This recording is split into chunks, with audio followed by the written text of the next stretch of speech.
L'équinoxialité, j'y reviens encore une fois, c'est la croyance en quelque sorte en une harmonie préétablie. C'est-à-dire qu'on considère que l'humanité fonctionne rationnellement et qu'il faut laisser faire les choses. C'est un peu l'idée de Candide, du Candide de Voltaire. Tout est bien dans le monde, enfin, tout est pour le mieux dans le monde, Pandore, etc.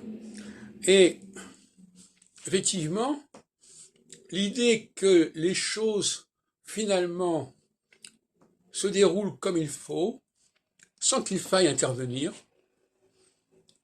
laisser les choses se faire, laisser la justice immanente se mettre en place, se déployer, c'est une croyance fondamentale dans l'idée que le monde a été créé de manière intelligente et que les sociétés sont structurées de manière intelligente.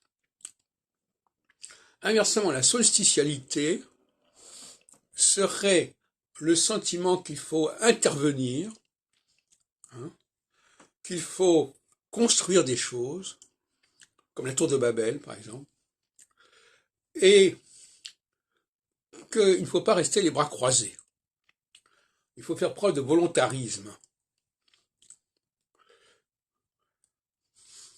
Et voilà le clivage astrologique tel que je le conçois aujourd'hui.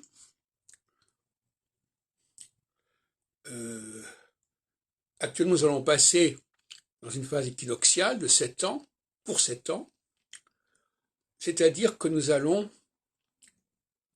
nous apercevoir que le monde est assez bien conçu et qu'il y a des lois qui le dirigent. Ce ne sont pas des lois des hommes, ce sont les lois de Dieu ou les lois de la nature, comme on voudra, les lois de la société. Et donc on va passer une période solsticiale qui s'achève, qui était celle de la loi, le besoin de légiférer, d'intervenir, de déterminer, à une période où l'on va se persuader que finalement les choses vont aller comme elles doivent aller. Et ça dépend d'ailleurs notamment de l'astrologie. Ne pas croire en l'astrologie, c'est être solsticial. Croire en l'astrologie, c'est être équinoxial.